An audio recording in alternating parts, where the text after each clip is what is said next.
대단원 1단원 세계화와 지역 이해 중 중단원 2단원 지리 정보와 공간 인식입니다. 교과서 16페이지의 아래쪽에 있는 스스로 학습 계획하기를 볼게요. 여기에는 이번 단원에서 우리가 공부를 하게 될 그런 개념들이 단어로 나와 있어요. 그래서 우리는 이번 단원에서 지도, 세계관, 지리정보, 전자지도, 그리고 지리정보 시스템, GIS라는 단어에 대해서 학습을 하게 될 겁니다. 그리고 아래쪽을 보면 빈칸에 알맞은 말을 넣어 학습 목표를 완성해 보자고 했어요. 자, 이번 단원에서 우리가 공부를 하게 될 학습 목표는 지도에 나타난 동양과 서양의 다른 세계관을 살펴보고, 그리고 오늘날의 세계 지도에 표현된 주요 지리 정보들을 옛 세계 지도와 비교하여 분석할 수 있다라는 학습 목표를 가지고 수업을 진행하게 될 겁니다. 17페이지로 넘어가 볼게요. 소단원 1단원 지도와 세계관입니다. 이 파트에서의 학습 목표는 세계관의 차이에 따라 달라지는 지도의 특성을 파악할 수 있다입니다. 이번 단원에서는 지도에 관한 이야기를 하게 될 거예요. 그리고 지도에 표현된 사람들의 세계관에 대해서 이야기를 할 거고, 그리고 현재 존재하는 가장 오래된 세계 지도라고 알려진 바빌로니아 점토판 지도에 대해서 선생님이 소개를 해줄 겁니다. 자, 교과서로 들어가 볼게요. 세계관의 차이에 따라 지도는 어떻게 다를까라는 질문으로 시작을 합니다. 지도라고 하는 건 땅에 대한 지리 정보를 표현한 것이에요. 그래서 문자보다 먼저 사용된 소통수단입니다.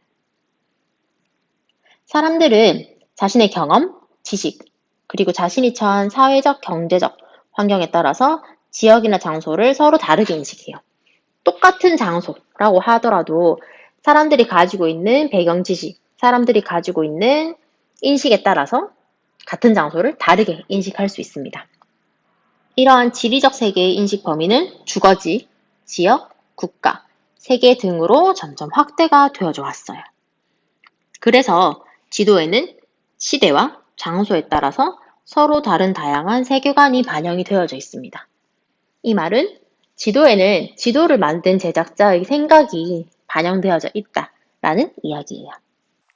현존하는 가장 오래된 세계 지도로 알려진 바빌로니아 점토판 지도는 세계를 평평한 원반으로 표현을 하고 있어요. 당시에 이 지도를 만들었던 당시에 바빌로니아 사람들은 육지가 바다 위에 떠 있다고 생각을 했어요. 이게 그 당시 사람들의 생각인 거겠죠? 따라서 바빌로니아 점토판 지도에는 바다로 둘러싸여져 있는 육지의 중심에 왕국의 수도인 바빌론이 있고, 그 바깥쪽은 사람들이 가보지 못했기 때문에 미지의 세계로 표현이 되어져 있습니다. 이 바빌론이라는 도시는 고대 메소포타미아 지역의 정치 그리고 상업의 중심 도시였어요. 이 지역은 현재의 이라크의 알히라에 있는 유적이고요. 바그다드의 남쪽 80km 지점에 위치하고 있습니다. 또 다른 고대의 지도 예시를 보겠습니다. 중국에서도 지도를 만들었는데, 중국은 전통적으로 자기 스스로 중국을 천하의 중심이라고 여겼어요. 그래서 이름이 세계의 중심에 있는 국가다라고 해서 중국이거든요. 그리고 자기들 나라 외의 다른 지역은 오랑캐로 분류하는 화이 사상을 지도에 표현했어요. 그 말은 이 지도를 만들었던 당시의 중국 사람들은 다 화이 사상이라는 걸 가지고 있었다라는 이야기고요. 화이 사상이라고 하는 건 중국 민족, 한족이죠. 중국 민족이 스스로를 중화라고 해서 스스로를 존중하고 자기들 민족이 아닌 다른 주변에 있는 민족들을 이적이라고 해서 천시하던 사상을 이야기를 합니다. 즉 세상의 중심에 중화가 있고 동서남북에 있는 오랑캐들을, 동쪽에 있는 오랑캐들을 동이, 남쪽을 남만, 서쪽을 서융, 북쪽을 북적이라고 해서 중국이라는 나라를 중심으로 동서남북에 전부 다 오랑캐가 산다고 생각을 했어요. 그래서 이거를 사이라고 해서 사이가 있다고 본 세상이 화이사상입니다. 그리고 이러한 중국 중심의 세계관은 동아시아 지역의 세계관에 큰 영향을 주었습니다. 그래서 우리나라도 고려시대 또는 조선시대에 이어서 중국이 아닌 다른 민족들을 전부 다 오랑캐라고 칭하기도 했습니다. 그러면 과학기술이 발달한 오늘날의 지도에도 사실은 마찬가지로 세계관에 따라서 지도가 여러 형태로 나타나요. 그래서 오늘날에도 세계관에 따라서 지도의 형태가 다르게 나타나는데, 예를 들어 우리나라에서는 태평양을 중심을 둔 세계 지도를 주로 사용을 합니다. 왜냐하면 이렇게 있어야 우리나라가 그나마 지도의 중심에 있거든요. 하지만 유럽 국가에서는 대서양을 중심에 둔 세계 지도를 주로 사용을 해요. 왜냐하면 그런 지도가 있어야 지도의 중심에 유럽이 있기 때문이겠죠. 그리고 오스트레일리아를 비롯한 남반구 지역에서는 남반구가 위쪽에 있는 세계 지도를 사용을 하기도 합니다. 그래서 교과서의 오른쪽 페이지에 베돌린 암각화, 이거는 기원전 1500년쯤에 만들어진 지도인데요. 이 암각화는 바다에 조각을 해서 그림을 그린 거예요. 이 암각화를 통해서 그 당시 사람들의 지리적 인식 범위인 주거지를 중심으로 그린 암각화라는 걸 알 수가 있습니다. 그리고 아래쪽에 개념으로 보는 세계를 볼게요. 제목은 다양한 세계관을 반영하는 세계지도입니다. 첫 번째 그림은 우리가 아까 설명에서 이야기했던 바빌로니아 점토판 지도예요. 이것은 현존하는 가장 오래된 세계지도로 알려진 지도이고요. 기원전 600년경에 만들어졌다고 추측을 합니다. 내용을 먼저 보면 평평한 원반 위에 땅, 바다, 그리고 미지의 세계를 기하학적으로 표현한 지도인데요. 우선 지도의 위쪽을 보면 여기에는 그 당시에 사용했던 문자인 쐐기 문자, 고대 오리엔테에서 사용했던 쐐기 모양의 설형 문자로 설명을 해놨고, 그리고 아래쪽에 조금 확대해서 보면 여기에는 원이 두 개가 있습니다. 안쪽 원과 바깥쪽 원, 이렇게 두 가지로 나누어 볼 수가 있어요.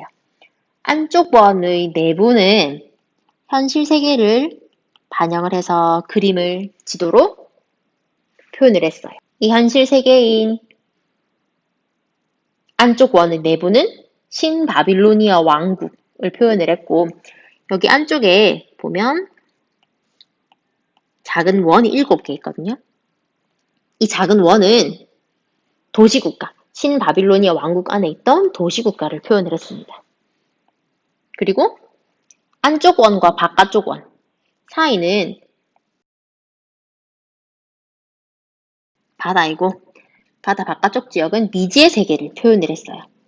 그래서 삼각형으로 표현된 이 지역은 미지의 세계에 해당하는 가상의 섬을 삼각형으로 표현했다라고 해석을 합니다. 두 번째로는 화이도예요. 1136년에 그렸다고 추정을 합니다. 중국 전체가 표현된 가장 오래된 지도이고요. 중국을 세상의 중심에 뒀어요. 이게 중국이거든요. 중국을 세상의 중심에 두고 오른쪽 위에 여기가 우리가 살고 있는 한반도입니다. 한반도. 그리고 여기 작게 보이는 여기가 아프리카예요. 아프리카가 중국보다 굉장히 작게 그려져 있는 것으로 보아 이 지도에는 중화 사상이 표현되어져 있구나 라고 이야기할 수 있습니다. 세 번째 지도는 메가더 개정 범세계 지도이고요. 1979년에 만들어진 지도입니다. 자, 이 지도를 보면 우리가 흔히 알고 있는 지도와 지금 위아래가 바뀌어 있어요. 그렇죠? 대부분의 지도는 북쪽이 위쪽인데 여기는 남쪽이 위쪽이죠. 그리고 지도의 가운데 위쪽에 호주가 있습니다. 그 말은 이 지도를 그린 사람은 호주 출신이다 라는 걸 추측해 볼 수 있을 거예요. 그리고 대부분의 남반구에 있는 국가들은 이렇게 남북이 바뀐 남쪽이 위쪽에 있는 지도를 선호를 하는 편이에요. 실제로 이 지도는 오스트레일리아, 호주 출신인 메가더라는 사람이 그린 지도이고요. 남쪽이 지도의 위쪽에 표현되어져 있고 호주인 오스트레일리아가 지도의 중심에 있다는 것을 볼 수 있습니다. 그러면 지도와 세계관에 관한 교과서 설명 영상은 여기까지 하도록 하겠습니다. 수고하셨습니다.